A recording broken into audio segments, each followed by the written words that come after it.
जयपुर 7 अप्रैल। राज्य भर की ग्राम साथिनें आज शहीद स्मारक पर सत्याग्रह पर बैठ गईं। इन महिला कार्यकर्ताओं ने महिला अधिकारिता विभाग के अधीन अपनी सेवाओं की बहाली एवं अन्य लंबित मांगों को लेकर सरकार से तत्काल समाधान की मांग की है। ग्राम साथिनों ने आरोप लगाया कि उन्होंने व्यक्तिगत स्तर पर तथा संगठनों के माध्यम से विभाग और सरकार को कई बार ज्ञापन देकर अपनी समस्याओं से अवगत कराया, लेकिन अब तक कोई ठोस कदम नहीं उठाया गया। साथिनों का कहना है कि उनकी मांगों को लेकर सरकार की ओर से कोई संवाद स्थापित नहीं किया गया है, जिससे प्रदेश भर में असंतोष गहराता जा रहा है। प्रमुख मांगे: 1. मानदेय सेवा से पृथक ग्राम साथिनों की पुनर्बहाली। नगर पालिका क्षेत्र विस्तार के चलते कई ग्राम पंचायतें अब शहरी सीमा में शामिल हो चुकी हैं। इस कारण सैकड़ों ग्राम साथिनों को मानदेय सेवा से बाहर कर दिया गया है। आंदोलनकारी साथिनों ने मांग की है कि इन सभी को अविलंब पुनः मानदेय सेवा में लिया जाए। जब सरकार की बात आती है तो भजनलाल सरकार जब से बनी है, जो महिला शक्तिकरण के दावे जो ठोके जाते हैं वो कहीं ना कहीं फेल नजर आ रहे हैं, क्योंकि जब से सरकार बनी है तो कहीं ना कहीं एक बेरोजगारी का मुद्दा हमेशा गरमराया। अभी आप देख सकते हैं, हम मौजूद हैं शहीद स्मारक पे, जहाँ पे लगातार प्रदर्शनों के लिए ये जगह फेमस है। आज ऐसी महिला पूरे राजस्थान से इकट्ठा होकर हजारों की तादाद में ये महिला यहाँ पहुँची हैं। मुद्दा क्या है सुनाते हैं, उन्हीं की जवानी बात करेंगे हम उनसे।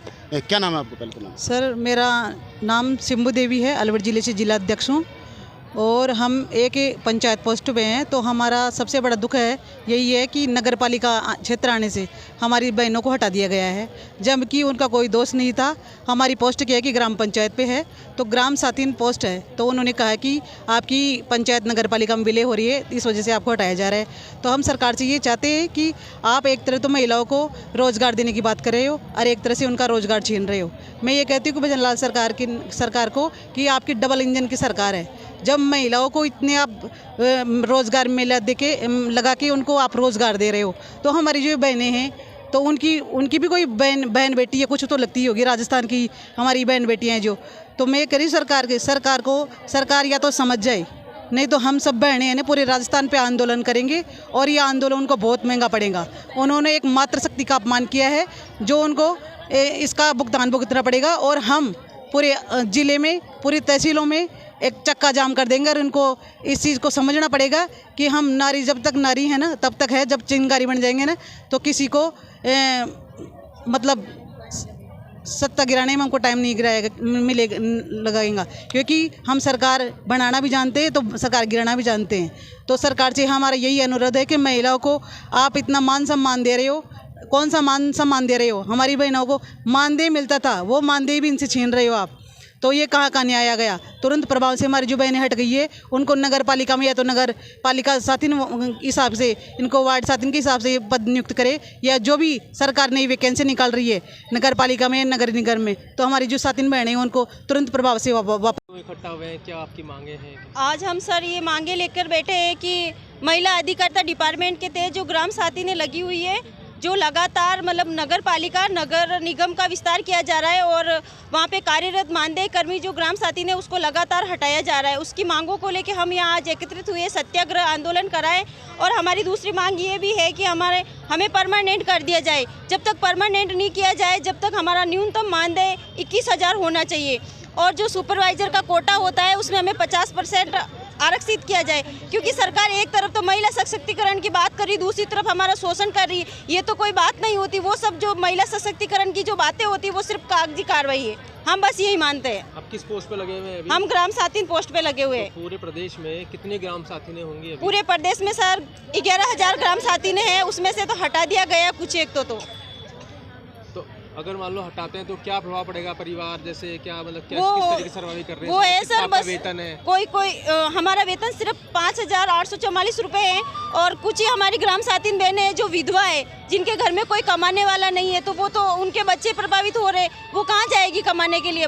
और कोई 20 साल से 30 साल से लगी हुई है, उनको उल्टा पेंशन देने के बजाय हटाया जा रहा है, तो वह बुढ़ापे में कहाँ जाएगी अपने बच्चों को लेके? सरकार को ये बात सोचनी चाहिए। तो आपने सक्षम स्तर तक कहीं बात पहुंचाई है अब सरकार में? बहुत बार हमने रैली निकाल दी, हमने ज्ञापन दे दिया, डिपार्टमेंट के साथ बैठ के बातें कर ली, लेकिन हमें सिर्फ आश्वासन मिला, रिजल्ट नहीं मिला है। और अब हमें अगर रिजल्ट नहीं मिला तो हम सड़कों पे उतरेंगे। अभी तक लोग आए हैं? पूरे ऑल राजस्थान से आए। तो कोई अपना प्रतिनिधिमंडल वगैरह बुलाया सरकार ने या नहीं बुलाया? अभी तक कोई किसी को नहीं बुलाया गया है।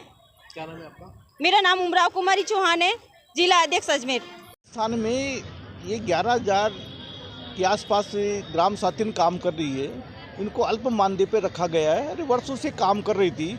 ये ग्राम पंचायत में एक ग्राम साथिन काम करते, तो ग्राम पंचायतों को नगर पालिका विस्तार के कारण उसमें मर्ज कर दिया गया। इनके बारे में कोई नीति नहीं बनाई, तो कई बेघर हो गई, रोटी रोजी के लाले पड़ गए। अभी तो हम संयम से बरत रहे। ये तो जब भी जिनकी रोजगार चला जाता है वो मरने मारने के लिए तैयार हो जाएगी। सारी महिला अगर मान लो ठान ले, आज हमें सत्याग्रह करके एक मैसेज देना चाहिए सरकार को। अभी ये सड़क पर आ जाए तो क्या कर लेगी सरकार? तो एक संयम जो है ना, धैर्य खोया जा रहा है। हम चाहते हैं कि महीने भर में कोई न कोई रास्ता निकाले। सरकार ने तो सारी सड़कों पे आएगी, पूरे राजस्थान में जाएगी। भाई आपने जो है रोजगार मेला लगाया, अरे भाई कहाँ रोजगार मेला लगा रहे हो? महिला उत्थान की बात कहाँ हो रही है? हो रही है कहीं पर? इनका तो रोजगार छीना जा रहा है। महिलाओं से क्या विशेष आपत्ति है क्या? मोदी जी के, योगी जी की तो बात समझ में आती है कि परिवार नहीं है। भाई आप लोगों के तो परिवार है, महिलाओं के बारे में क्यों नहीं सोचते हो आप? तो मैं तो ये कहता हूँ कि ज़रूर इस पे सरकार को एक्शन लेना चाहिए। सर, ये महिलाएं सड़क पे आ जाएगी तो फिर समेटना बड़ा मुश्किल हो जाएगा। ये बड़े आक्रोश में है। हम भी समय रहते सरकार को कोई निर्णय लेना चाहिए। और एक छत के नीचे महिला बाल विकास विभाग में प्रमोशन के सारे नियम बने हुए हैं। इन साथियों के लिए कोई नियम ही नहीं है। भाई हम कहते हैं इनके लिए भी पद आरक्षित कर दो ने, चपरासी में, बाबू में, और महिला सुपर पद दे दो। महिला उत्थान की बात कर रहे हो ने, फिर कब कैसी महिला उत्थान का बात होगी क्या? रोजगार से बेघर कर दिया इनको। इनकी धैर्य की सीमा समाप्त हो रही है। आज बड़ी मुश्किल से हमने कहा भाई ये चेतावनी आज ये है, बाकी ये कब तब्दील हो जाए, कब आग पूरे राजस्थान में लग जाए तो राजस्थान में जो एमएलए मंत्री इनका रास्ता निकलना बड़ा मुश्किल हो जाएगी। सड़क पे आ जाएगी महिलाएं। अरे ये तो एक हमारा एक प्रकोष्ठ है। हमारे 2 लाख की संख्या राजस्थान में, एक विधानसभा क्षेत्र में तो 1,000 परिवार को मिला लें तो, और इसका प्रभाव 20,000 होती है। ये तब्दीली ला देगी।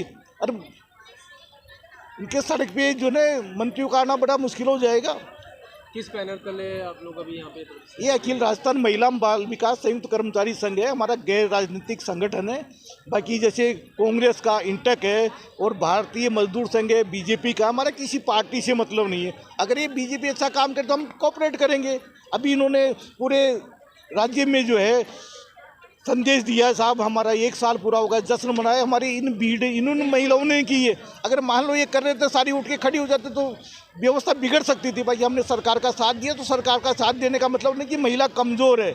हमारी महिला कमज़ोर नहीं है। अपने पर आ जाएगी तो बहुत महंगी, सरकार को महंगा पड़ जाएगा। क्या नाम है आपका? छोटेलाल बुनकर, संस्थापक संरक्षक, अखिल राजस्थान महिला बाल विकास संयुक्त कर्मचारी संघ। सर, मेरा नाम कमलेश यादव, मैं कोटपुतली से हूँ। हमें एक साथ 15 महिलाओं को उठाया है। हम 2004 से सरकार के अधीन काम कर रहे थे। घरेलू हिंसा, बाल विवाह, दहेज प्रथा, मृत्यु भोज, ये कन्या भ्रूण हत्या, बाल विवाह, बेटी बचाओ, सभी कार्य किया हमने।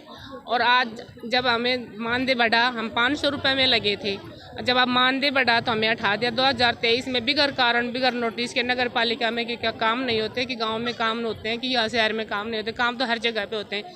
क्या शहर के अंदर उत्पीड़न महिला नहीं होती क्या? वहाँ पर भी होती है। और क्या हमारे बच्चे बहुत परेशान हैं। हम कई विड्रो भी हैं, कई विकलांग भी हैं। उनको बच्चे पालना बहुत मुश्किल हो रहा है। हमने 500 रुपये में क्या मिलता है? न तो हमने पढ़ाई की, न हमने और रोजगार किया। अब कहाँ जाएंगे इस उम्र के मायने? कई तो ऐसी हैं कि जिनकी 50-50 साल एज हो गई, वो कमाने जाएंगी क्या? उनके बच्चे भी नहीं है, तो उनके आदमी भी नहीं है, तो वो कहाँ ठोकरें खाएंगे? घर घर की ठोकर खाते डोल रही हैं। उनको तो आने में भी असमर्थ हैं वो। तो इसलिए सर हमसे तो निवेदन है कि हमें हमारा रोजगार पुनः दिया जाए। और सरकार से बार बार निवेदन, हमने 2 साल हो गए, इतने तो हम 20 साल की नौकरी में भी चक्कर नहीं काटे जितने कि इस 2 साल में चक्कर काट रहे हैं। क्या नहीं लगता? किराया नहीं लगता, भाड़ा नहीं लगता। ये सर है, ये हमारा सहयोग कर रहे हैं। अगर कल सरकार अपने आप में वो कर दिया तो हम अपने आप में अधिकार दिखा देंगे कि महिला क्या अधिकार लेना भी चाहती है तो छीनना भी जानती है। ऐसी क्या वजह रही जो इन महिलाओं को सरकार हटाने का निर्णय ले रही है? सर वजह ये है कि नगर पालिका आ गई, वो पहले गांव थे, गांव नगर पालिका में विलय हो गए, बस यही कारण, और कोई कारण नहीं है। हमारे 60 साल की उम्र में लिखवाया है, जब तक आप 60 साल के नहीं होगे नौकरी पे तो आपका उठाया नहीं जाएगा। लेकिन हमें तो जैसे दूध से मक्खी निकाल के फेंकते ना, वैसे निकाल के फेंक दिया। न कोई क्या क्या बोलते हैं इसको, क्लेम मिला, न कोई मानदेय मिला, न कोई की बुढ़ापे में 2-4 लाख रुपए की राशि मिली कि उससे किसी का गुजारा बसर हो सके। गुस्सा है वो कहीं ना कहीं जो इनकी जो दर्द और जो पीड़ा है उनकी बातों से साफ नज़र आ रही है, जो कि लगातार जो सरकारें अपने जो दावे ठोकती हैं कि महिला शक्तिकरण को और महिलाओं को आगे बढ़ाने का जो काम किया जाता है वो कहीं ना कहीं धरातल पे नज़र नहीं आता। एक तरफ तो सरकार महिला रोजगार मेला लगाती है और कहीं ना कहीं महिलाओं को उत्साह देते हैं, और कहीं ना कहीं जो भी दिखता है वो जो वादे हैं वो खोखले नज़र आ रहे हैं। कैमरामैन सहयोगी के साथ मोहम्मद नफीस, जयपुर से।